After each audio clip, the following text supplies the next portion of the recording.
boleh eh, dikasih kayak satu dressing saja teman-teman.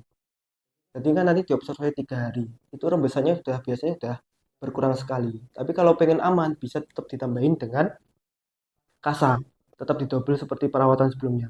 Double dengan kasa biar lebih empuk lagi. Oke, terus selanjutnya di perawatan ke 28, 29. Nah, ini benar-benar diameternya setelah mungkin 2 minggu ya, teman-teman. Ini diameternya benar-benar sangat mengecil karena udah jalan. Ditumpang dengan nutrisinya si pasien itu baik. Nah, ingat teman-teman, di sini untuk luka itu dapat mengecil sebenarnya itu banyak faktor. Bukan hanya untuk perawatan luka, tapi di samping itu pasti ada nutrisi. Nah, di pasien ini nutrisinya itu masih baik dan masih bagus, jadi luka pun juga cukup baik untuk jalannya apa penyembuhan lukanya. Ketika seperti ini, apakah diganti atau tidak? Boleh dilanjutkan, tetap dilanjutkan terlebih dahulu sampai benar-benar mengecil. Jadi tetap pakai utamanya Metcogreen dan Iodosob. Tetap pakai Melolin, terus langsung diplester. Itu nggak apa-apa teman-teman. Langsung diplester saja. Terus boleh ditambahin kasa kalau mau double, kalau mau tidak tetap nggak apa-apa. Karena sudah eksudat itu benar-benar sudah sangat berkurang. Jadi ketika nanti 3 hari atau 2 hari kita observasi itu benar-benar enggak basah seperti kayak perawatan yang masih pertama sampai perawatan ke-10 itu enggak sampai apa basah luka itu. Jadi tetap kering. Tapi kita juga harus antisipasi BAK-nya itu gimana dengan pasien-pasien dekup. Kalau dia memasang pakai kateter berarti kan kebanyakan pasti dari pupnya untuk rembesannya. Tapi kalau dia itu nggak pakai kateter, ya kita harus mengalahi istilahnya untuk paling nggak 3 sampai 4 jam sekali kan kayak ngecek. Itu tetap harus kayak keluarga. Karena paling nggak harus posisi pampers itu kering ya teman-teman ya. Oke, setelah itu perawatan ke 28, tadi udah 8, sekarang ke 30-an. Nah, di 30-an ini benar-benar sudah kelihatan gimana luka itu sangat mengecil. Mengecil itu mungkin diameternya tinggal 2 kali 2 cm.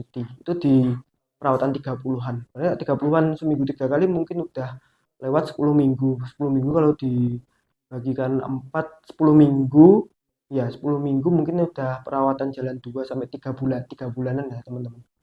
Dari awal itu benar-benar yang besar sampai sekarang udah mengecil itu udah perawatan mungkin kurang lebih 3 bulanan. Ketika seperti ini itu juga teman-teman harus antisipasi pasien-pasien dekubitus itu ketika bed rest total itu biasanya pasti ada luka-luka yang baru. Takutnya seperti itu. Kenapa? Karena benar-benar kalau bed rest total itu kalau tidak dilihat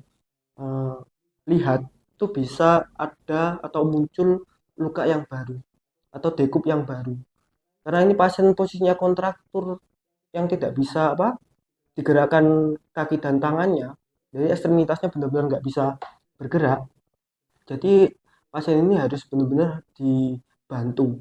Nah, ketika perawatan ke 30-an, ternyata muncullah luka baru seperti ini.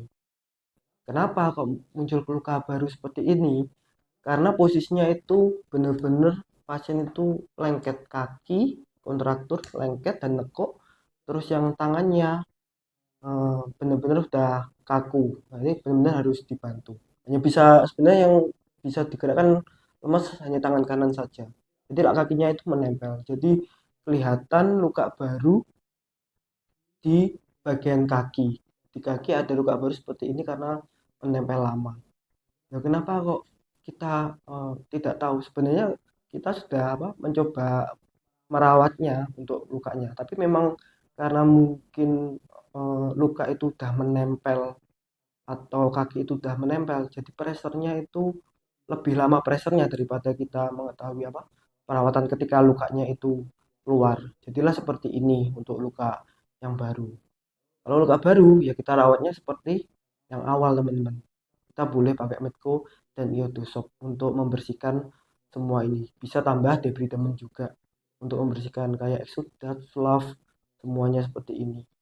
Nanti juga kita lihat perkembangannya luka yang baru ini secepat apa. Maksudnya kalau nutrisinya masih bagus, insya Allah masih bisa kekejar.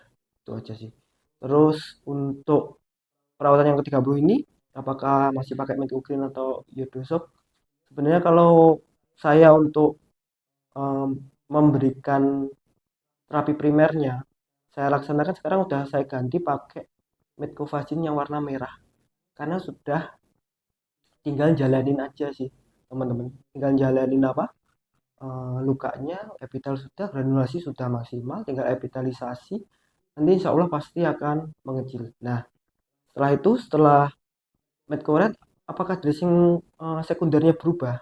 Sebenarnya tidak. Kita tetap bisa pakai melolin. Hindari sebenarnya kasar. Kenapa kok menghindari? Takutnya kalau kasar itu kasar. Ketika dioleskan Medcoret sudah, setelah itu dikasih kasar, takutnya dia akan lesi lagi. Kayak berat-berat, akhirnya dia timbul luka lagi. Jadi kita pakai melolin ditambah dengan plester. Nah, begitu ya teman-teman. Terus selanjutnya ini untuk perawatan ke-36an, luka sudah semakin menutup dan mengecil, mungkin diameternya tinggal 2 kali 2 cm. Itu benar-benar tetap jalan, tetap bagus seperti yang kita harapkan. Jadi benar-benar luka itu mengecil seperti ini. Nah, ketika sudah seperti ini, teman-teman wajib menjaganya dengan hati-hati karena masih awal-awal kulit kan masih tipis, jadi sangat gampang sekali terbuka lagi. Karena pasien pasien dekup itu pressure injury-nya itu memang besar. Seperti ini tadi teman-teman, kalau ada pressure yang besar, pasti luka itu gampang untuk keluar lagi. Jadi untuk perawatan yang 36, 37 ini tadi itu harus benar-benar diperhatikan. Kalau bisa ditambahin bantalan. Bantalannya apa? Boleh pakai foam sebenarnya. Walaupun foam itu tujuannya kan untuk menyerap apa? Eksudat. Jadi ketika nanti sudah dioles, ditunggu dulu. Jangan langsung ditutup. Tunggu mungkin 3 sampai 5 menit. Setelah meresap baru ditutup. Itu untuk bantalan biar lebih baik juga. Atau hanya melolin ditambah dengan kasa dan ditutup. Nah, seperti itu. Nah, teman-teman, seperti itu untuk perawatan yang ke-36. Dari perawatan pertama, kalau teman-teman belum lihat, langsung cek aja di channel Petiscare. Itu ada perawatan di 1 sampai 8 sampai 1 terus dilanjut sampai 2 sampai 16. Itu benar-benar sudah dijelaskan dari awal luka mungkin 13 sampai 12 sentian diameternya, sekarang tinggal 2 kali 2 cm dengan kurun waktu 36 kali atau 38 kali perawatan itu berjalan kurang lebih 3 bulanan. Ya, kurang lebih 3 bulanan. Itu benar-benar bagus sekali untuk proses penyembuhan lukanya. Walaupun beberapa faktor seperti muncul luka baru karena pasien kontraktur, mungkin teman-teman lebih berhati-hati ketika pasien-pasien itu sudah kontraktur, sudah usia, dan nutrisinya berkurang. Jadi benar-benar teman-teman harus hati-hati ya. Nanti takutnya keluar luka baru. Gimana cara mencegahnya biar nggak keluar luka baru? Kalau pasien-pasien di rumah atau di home carean, kalau ada yang jaga 2 sampai 1 jam, setiap harinya ada yang menjaga, mungkin 2 sampai 1 sampai 2 jam bisa dipindahkan posisi. Nah, tadi nggak cuma perawatan luka saja, tapi ikut serta atau KIE keluarga dalam menjaga pasien dekubitus atau bed rest total itu benar-benar harus didukung. Nah, sebenarnya pedis itu nggak hanya dirawat luka, di pedis sendiri itu juga menyediakan layanan untuk caregiver atau pendamping di perawatan.